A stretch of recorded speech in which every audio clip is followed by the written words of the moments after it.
नमस्कार, मैं डॉक्टर अमित व्यास हाजिर हुआ हूँ एक ऐसे विषय पर चर्चा करने के लिए जो हमारे हर साल कोई न कोई एक ऐसी प्राकृतिक घटना घटित होती है, हम जिसे सूर्य ग्रहण या चंद्र ग्रहण के नाम से जानते हैं। देखिए, इस साल का सबसे अंतिम जो ग्रहण है वो है सूर्य ग्रहण, जो कि शनिवार 4 दिसंबर 2021 को शनिवार के दिन अमावस्या के दिन सूर्य ग्रहण होगा। हालांकि इस सूर्य ग्रहण का प्रभाव हमारे हिंदुस्तान पर नगण्य जैसी स्थिति में रहेगा, अर्थात इसका प्रभाव हमारे भारतवर्ष पे बहुत कम ही देखने को मिलेगा। परंतु ये एक प्राकृतिक घटना है और इस घटना के घटित होने के पीछे कोई किसी न किसी प्रकार का ग्रहों का जो भी प्रभाव है वो निश्चित रूप से विश्व में अन्य देशों में कहीं न कहीं अपना अच्छा या बुरा प्रभाव देखने को दिखाई पड़ेगा। जहाँ तक सवाल है विश्व के पटल का, तो सूर्य ग्रहण अंटार्कटिका, दक्षिणी अफ्रीका के कुछ इलाके, दक्षिण ऑस्ट्रेलिया का करीब करीब सारा भूमंडल और भारत के कुछ महासागरीय जो तट हैं वहाँ पर इसका थोड़ा सा प्रभाव देखने को मिलेगा। परंतु ज्योतिष के दृष्टिकोण से या धार्मिक मान्यताओं के आधार पर इस ग्रहण का हमारे यहाँ पर कोई भी दुष्प्रभाव देखने को नहीं मिलेगा और न ही इसके संबंध में जो भी चीज़ें वर्जित कही जाती हैं, जिसे हम सूतक के नाम से जानते हैं, उन संबद्ध चीज़ों का भी इस पर लागू होना संभव नहीं है। परंतु ये घटना कहीं न कहीं ज्योतिष आधार पर कुछ कौतूहल का विषय पैदा करने की स्थिति में है, इसीलिए मैंने इस विषय को चुना है। और कहीं न कहीं ये सूर्य ग्रहण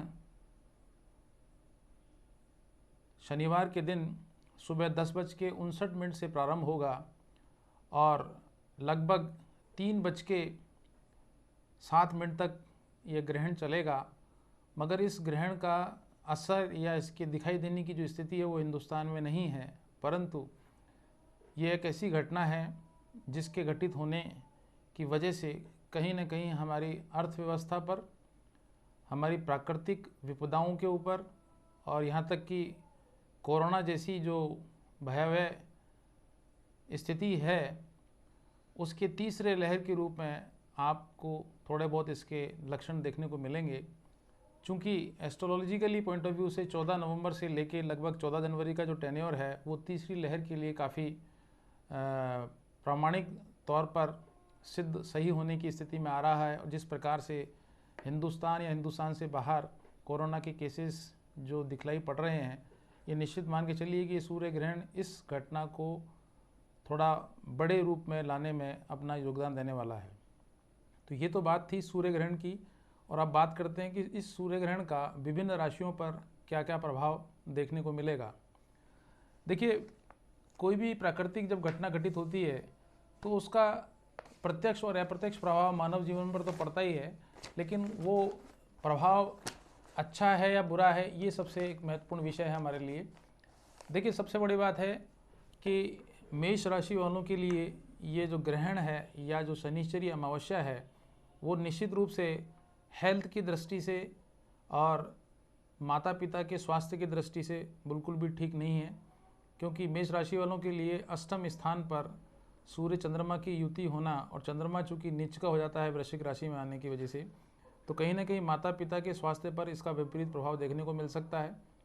साथ ही फाइनेंशियली जब स्थिति की बात करते हैं तो मेष राशि वालों के लिए ये सूर्य ग्रहण कहीं ना कहीं आने वाले 20 से 25 दिनों में कुछ आर्थिक लाभ देने जैसी स्थिति पैदा कर सकता है।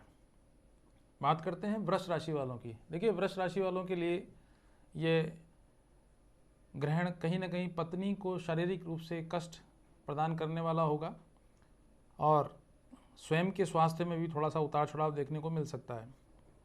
मगर संतान की तरफ से आपको संतुष्टि प्राप्त होगी, यानी संतान लाभ जैसी स्थितियां हो सकती हैं या संतान की तरफ से आपको कई अच्छी चीज़ें देखने को मिल सकती हैं। और जहाँ तक सवाल है आर्थिक स्थिति का, तो वृष राशि वालों के लिए राहु का राशि पर विचरण करने की वजह से आकस्मिक धन लाभ जैसी स्थितियाँ भी पैदा हो सकती हैं।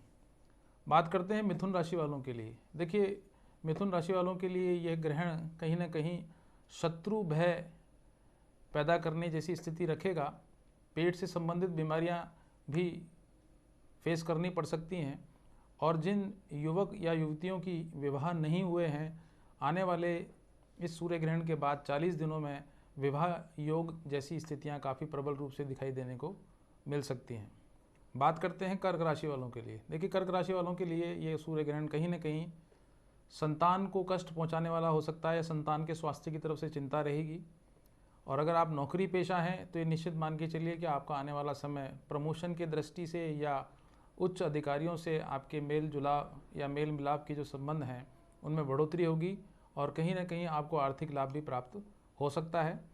हाँ, जहाँ तक सवाल है विदेश यात्राओं का, तो कर्क राशि वालों के लिए आने वाला समय विदेश यात्राओं के काफ़ी अच्छे प्रबल योग बनाएगा। बात करते हैं सिंह राशि वालों के लिए। देखिए, सिंह राशि वालों के लिए सूर्य ग्रहण निश्चित रूप से माता को कष्ट प्रदान करने वाला होगा। माता का कष्ट अगर पहले से ही चला आ रहा है तो उसमें और थोड़ी बढ़ोतरी होने की संभावना देखने को मिलेगी। और जहाँ तक सवाल है, अगर आपका संपत्ति खरीदने का कोई विचार है तो निश्चित मानिए कि चलिए कि आपको संपत्ति की प्राप्ति अवश्य रूप से होगी, और आर्थिक रूप से लाभों में भी बढ़ोतरी आपको देखने को मिल सकती है। देखिए, बात करते हैं कन्या राशि वालों के लिए।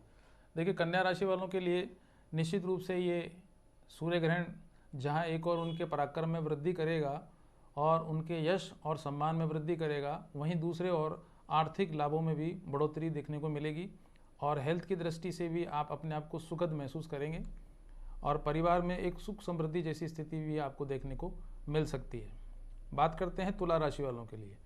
देखिए, तुला राशि वालों के लिए ज़मीन जायदाद क्रय करने के संबंध में या उसको बेचने के संबंध में, अर्थात कोई निवेश से संबंधित अगर आप कोई घटना को अंजाम देना चाह रहे हैं तो ये आपके लिए सर्वोत्तम टाइम है। और जहाँ तक सवाल है विवाह का, तो घर में कोई ना कोई वैवाहिक घटनाक्रम हो सकता है। जिन बच्चे बच्चियों का विवाह नहीं हो रहा है उनके विवाह होने के काफ़ी प्रबल योग बनेंगे, और जिनके संतान नहीं हैं उन्हें संतान होने के पूरे योग बनेंगे, या संतान होने की काफ़ी आशातीत सफलताएं आपको प्राप्त हो सकती हैं। बात करते हैं वृश्चिक राशि वालों के लिए। देखिए, वृश्चिक राशि वालों के लिए ये जो समय है वो कहीं ना कहीं कफ से संबंधित बीमारी, मानसिक समस्याएं आपको प्रदान कर सकता है। यहाँ तक कि पिता को भी शारीरिक कष्ट जैसी स्थितियाँ आपको देखने को मिलेगी। तो ये वृश्चिक राशि वालों के लिए भी एक मिला जुला समय साबित होने वाला है। बात करते हैं धनु राशि वालों की। देखिए, धनु राशि वालों के लिए ये सूर्य ग्रहण कहीं ना कहीं खर्चों में बढ़ोतरी करेगा। विदेश यात्राओं में से लाभ मिलेगा, या विदेश यात्राएं भी हो सकती हैं, और विवाह योग जैसी स्थितियां भी आपको देखने को मिल सकती हैं। मगर पत्नी का स्वास्थ्य का विशेष रूप से ध्यान रखें, क्योंकि इस दौरान पत्नी को पेट से संबंधित प्रॉब्लम या गायनिक प्रॉब्लम समस्याएं उनको परेशान कर सकती हैं। बात करते हैं मकर राशि वालों के लिए। देखिए, मकर राशि वालों व्यक्तियों के लिए ये काफ़ी शुभ समय रहेगा। लाभों में वृद्धि होगी, स्थान परिवर्तन होने के योग बनते हैं। अगर किसी व्यक्ति की नौकरी नहीं लगी है तो उसके नौकरी के काफ़ी प्रबल योग रहेंगे, और जो व्यक्ति व्यवसाय से जुड़े हुए हैं उनके व्यवसाय में भी उत्तरोत्तर वृद्धि देखने को मिलेगी। हालांकि शनि की 7.5 चलने की वजह से कहीं न कहीं इस घटना को होने में थोड़ा समय ज़रूर लग सकता है, लेकिन निश्चित मान के चलिए कि मकर राशि वालों के लिए ये काफ़ी शुभ फलदायी साबित होने वाला है। अब बात करते हैं कुंभ राशि वालों के लिए। देखिए, कुंभ राशि वाले जितने भी जातक हैं उनके लिए कहीं न कहीं यात्राओं के योग बनेंगे, और पिता का जो स्वास्थ्य है उसमें भी कहीं ना कहीं गिरावट देखने को मिल सकती है। प्रॉपर्टी खरीदने के काफ़ी प्रबल योग बनेंगे, और जहाँ तक सवाल है पैतृक संपत्ति का, तो उसके प्राप्ति के भी काफ़ी प्रबल योग बनते हैं। मगर कुंभ राशि वालों को मानसिक रूप से और पेट से संबंधित बीमारियाँ उन्हें परेशान कर सकती हैं। और आखिर में बात करते हैं मीन राशि वालों के लिए। देखिए, मीन राशि वाले व्यक्तियों को निश्चित रूप से ये जो समय है वो काफ़ी लाभान्वित करने वाला रहेगा, और जिनके घरों में संतान, चाहे वो पुत्र है या पुत्री है, उनके विवाह के काफ़ी प्रबल योग बनेंगे। और अगर आप नौकरी पेशा हैं तो ये निश्चित मान के चलिए कि आपको कोई ना कोई मानसिक परेशानी इस दौरान प्राप्त हो सकती है, और व्यवसाय से जुड़े हुए जो लोग बाग हैं उनकी जो आर्थिक स्थिति है उसमें थोड़ा बहुत उतार चढ़ाव भी देखने को मिल सकता है। हाँ, ये बात ज़रूर है कि मीन राशि वाले व्यक्ति अगर सट्टा, जुआ या इनसे संबंधित किसी भी व्यवसाय में अगर संलिप्त हैं तो निश्चित मान के चलिए कि उन्हें आकस्मिक धन लाभ होने के काफ़ी प्रबल योग बनेंगे। तो मैंने बात करी कि शनिवार के दिन अमावस्या का होना और ऊपर से सूर्य ग्रहण का होना, ये अपने आप में ही एक काफ़ी विस्मयकारक घटना है और ज्योतिष के दृष्टि से इसका घटना कहीं ना कहीं शुभ और अशुभ फलों की तरफ इंडिकेशन देता है और विभिन्न राशियों पर इसका क्या प्रभाव देखने को मिलेगा, उसके बारे में मैंने आपसे चर्चा करी।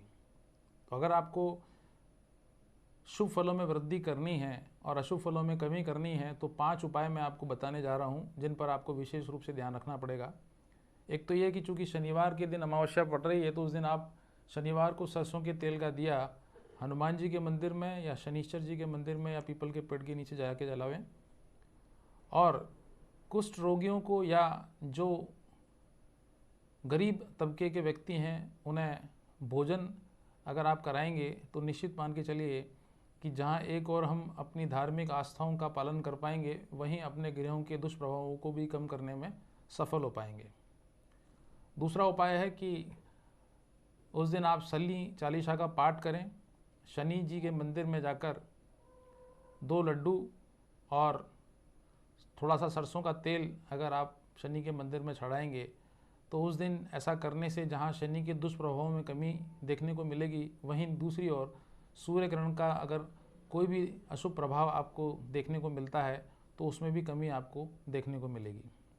तीसरा उपाय है कि आप इस दिन हनुमान चालीसा का पाठ करें और आने वाले लगातार 40 दिनों तक अगर आप हनुमान चालीसा का पाठ करते हैं घी का दीपक जला के, तो निश्चित मान के चलना कि आपके शनि के और प्लस सूर्य ग्रहण के जो भी दुष्प्रभाव आपको देखने को आने वाले टाइम में मिलेंगे, उनमें काफ़ी उत्तरोत्तर कमी देखने को मिल सकती है। चौथा उपाय है कि अमावस्या के दिन अगर आप गायों को चारा खिलाएं और अगर चारा नहीं खिला सकते हैं तो गाय को रोटी, गुड़ और उस पर थोड़ी सी हल्दी रखकर अगर गाय को खिलाएंगे तो निश्चित मान के चलिए कि इस प्रकार का जो दुष्प्रभाव है वो आपके ऊपर कम से कम आएगा और विशेष रूप से आपको जो मानसिक समस्याएं आपको पिछले कई दिनों से परेशान कर रही हैं वो कहीं ना कहीं आपको लाभान्वित करने वाली स्थिति में लाएंगी। और 5वां जो आखिरी उपाय है वो ये कि जो लोग बाग पितरों से संबंधित परेशानियों से पीड़ित हैं तो उनके लिए इस दिन पितरों की पूजा करना या पितरों से संबंधित जो भी उपचार ज्योतिष के माध्यम से या ज्योतिषियों के माध्यम से अगर आपको बताया गया है तो उनको आप अक्षरश पालन करें।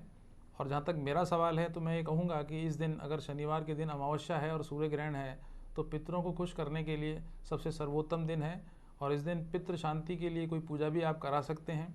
और इस दिन आप लगभग 1.25 किलो चावल बनाकर और उसमें घी और थोड़ा सा बूरा मिलाकर अगर आप अपने पितरों के निमित्त अगर आप कौवों को खिलाएंगे तो निश्चित मान के चलिए जहां आप एक और पितृदोष को कम करने में सफल होंगे, वहीं दूसरी ओर सूर्य ग्रहण और शनिश्चरी अमावस्या का कोई भी दुष्प्रभाव विभिन्न राशियों पर अगर देखने को मिल रहा है तो आप निश्चित रूप से उसको कम करने में सफल हो पाएंगे। आज के लिए तो इतना ही पर्याप्त है। नमस्कार।